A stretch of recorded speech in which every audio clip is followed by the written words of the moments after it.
Big Bear Alpine Zoo, and we're about to go inside and see the animals. So the Big Bear Alpine Zoo is a rehab rehabilitation zoo where they take care of injured, imprinted animals that are mostly from the mountains. And how long have they been doing it? So they've been doing it since 1965? 59. So 1959, that's when they started because there was a wildfire. But yeah, I mean, pretty cool.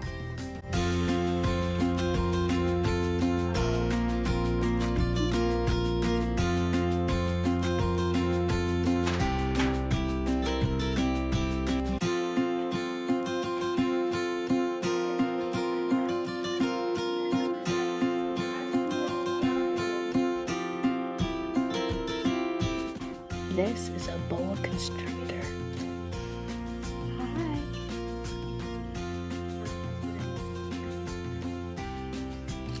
It's pretty big.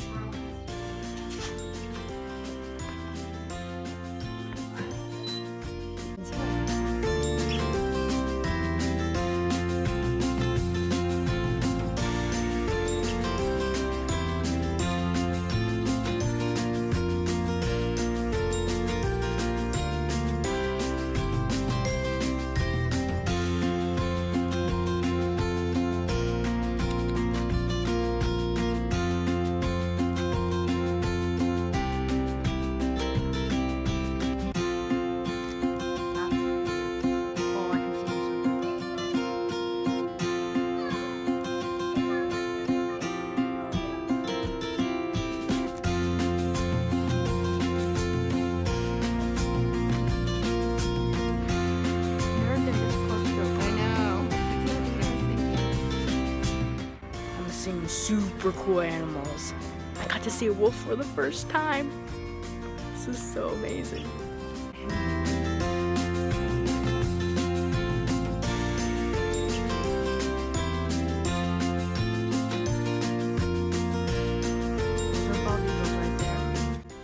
Right behind me are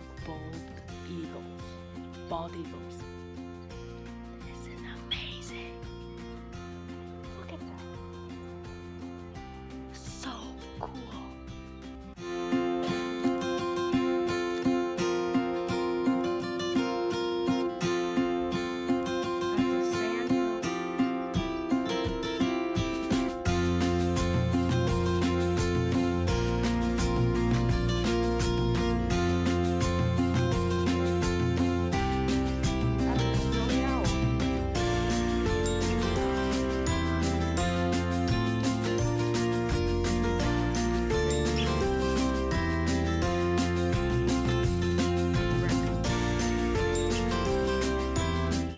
These are North American gray wolves. Oh, look. That's one right down there. Right there. This is so cool.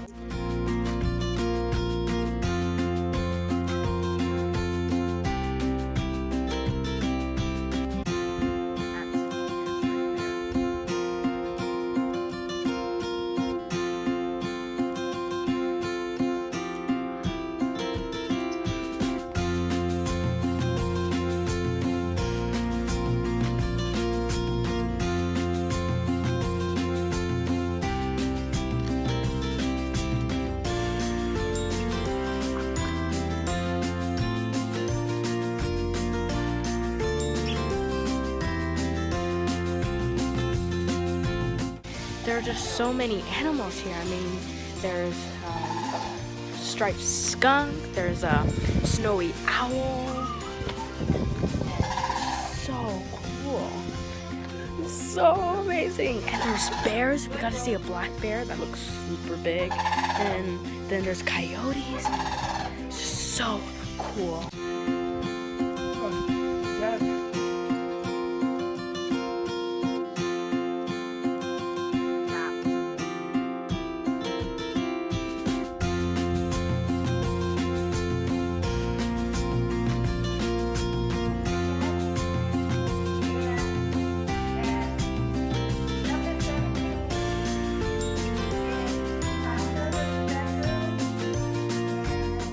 I hear howling dogs.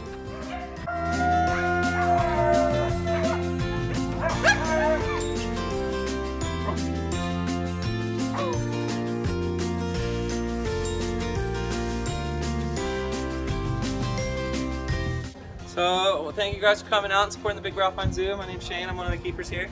This is Tosh, she's one of our raccoons. Raccoons are, you know, very social. They got a pack mentality. She was actually outed of the pack over here though. She's too little and smart for her own good, so like, get out of here, we don't want your kind. So, but I am using her to train. I actually got it to where I can put a leash and a harness on her. So within, you know, next month, I'm hopeful I'll be able to do these talks outside of the exhibit. That'd be a lot of fun. They are nocturnal. That black mask is, think of a football player or a baseball player putting makeup under their eyes. It's helped to deflect the ambient light around, right? So that's the purpose of that mask, but it's also facial recognition. They can tell each other apart by the shape of that mask. No two snowflakes are the same, right?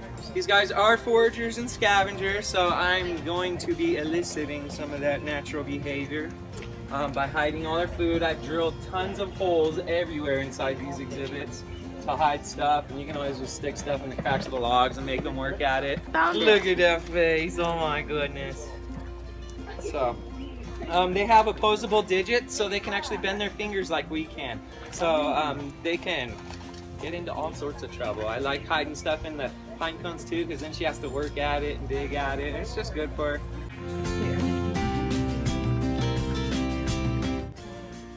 That is a mountain lion.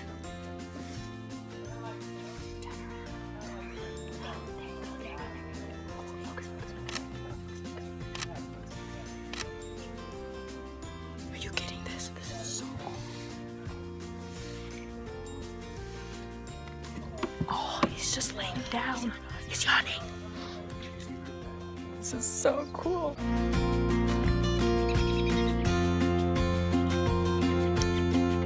There he goes.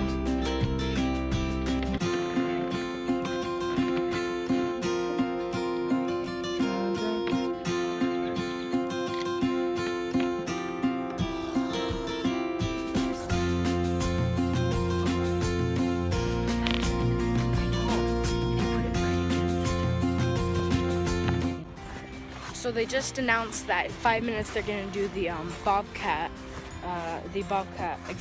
exhibit. So we were just in time.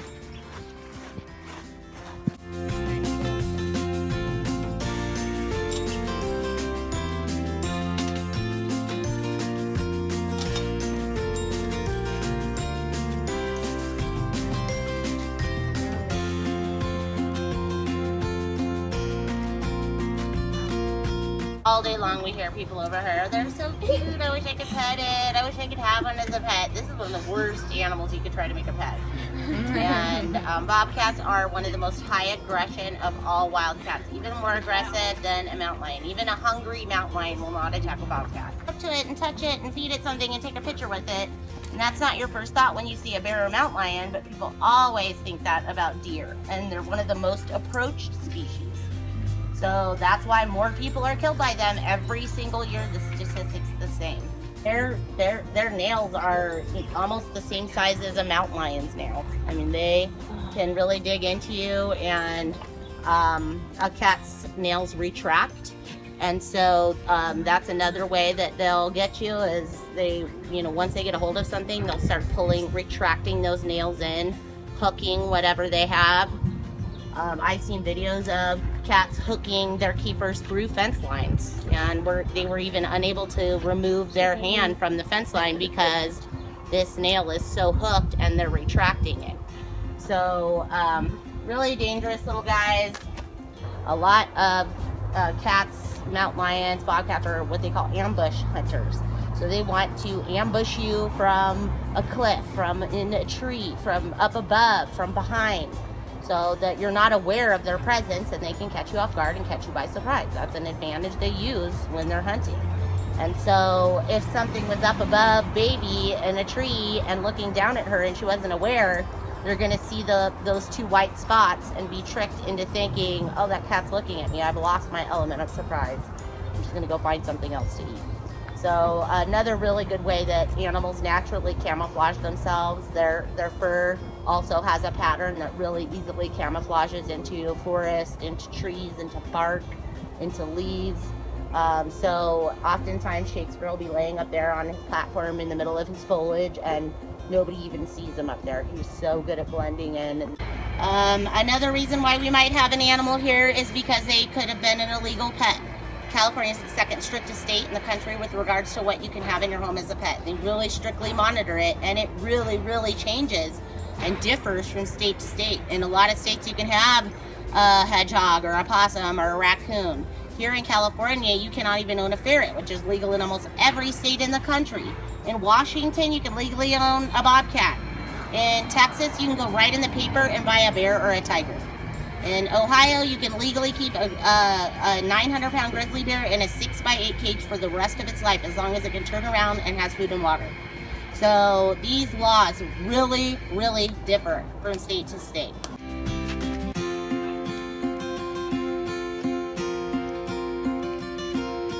I never knew that about bobcats. They're very interesting. It was a really good speech. Now I'm gonna go see the screech owls.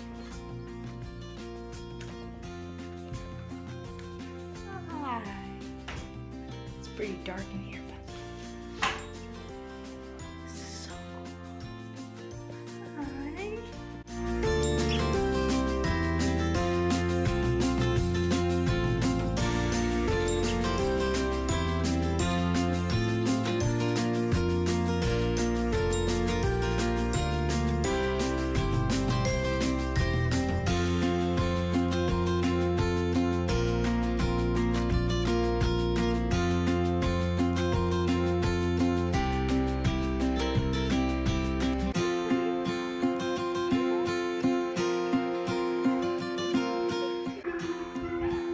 So they have one more exhibit about the wolves, and then after that, then we'll take our last sights of the zoo and then head back home. But in about 5 minutes, they're gonna do the exhibit about the wolves, which I'm excited about. But there seems to be some howling over there, so I'm gonna go check that out.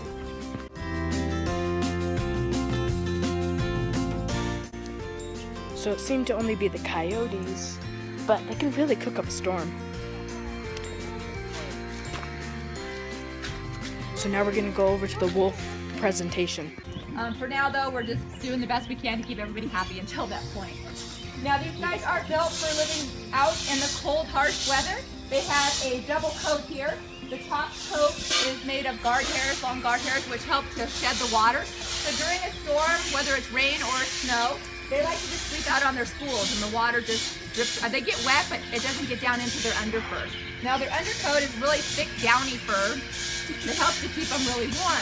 And like I said, these guys have a den there. They also have the dens back there that they can go into, but they choose to sleep right out in the weather when it happens. Today they're getting bone enrichment, so they each get a big bone with some meat on it to chew on, and that's to help keep their teeth clean and their jaws nice and strong. Look at these big old... Wow! Sorry about that, Lucian. Didn't know you get a burp when you show teeth. In the wild, they can eat up to about 40 to 50 pounds of meat in one sitting. They don't know where their next meal is going to come from, so they'll typically gorge themselves to keep full. These guys know they get food every day, so they get a variety of meat. They get chicken and beef and pork and turkey and all kinds of stuff. And they'll pick through what they want and they'll bury the rest, just like the ones in the wild. Even though these guys don't have to go dig it up for later because they're going to get more the next day, they still go through those same rituals. Would you like your bone, mister, since you've been waiting so nicely? Thank you.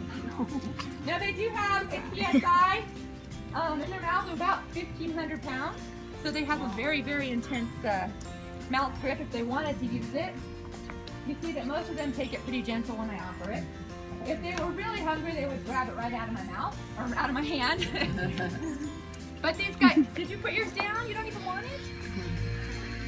Half the time, they really don't care. They're pretty happy with just getting a little bit. It's very expensive to feed them and get them medication and keep them happy. It also helps to fund our rehabilitation efforts. So by you guys paying to come in, that made you our partners in saving wildlife. So you guys are helping save it too, so thank you very much. Some things you can do at home. is we have a Facebook page. You can go on there and like us, and it keeps you updated on what we're doing here on this site, and it keeps you updated on our new site, what's happening.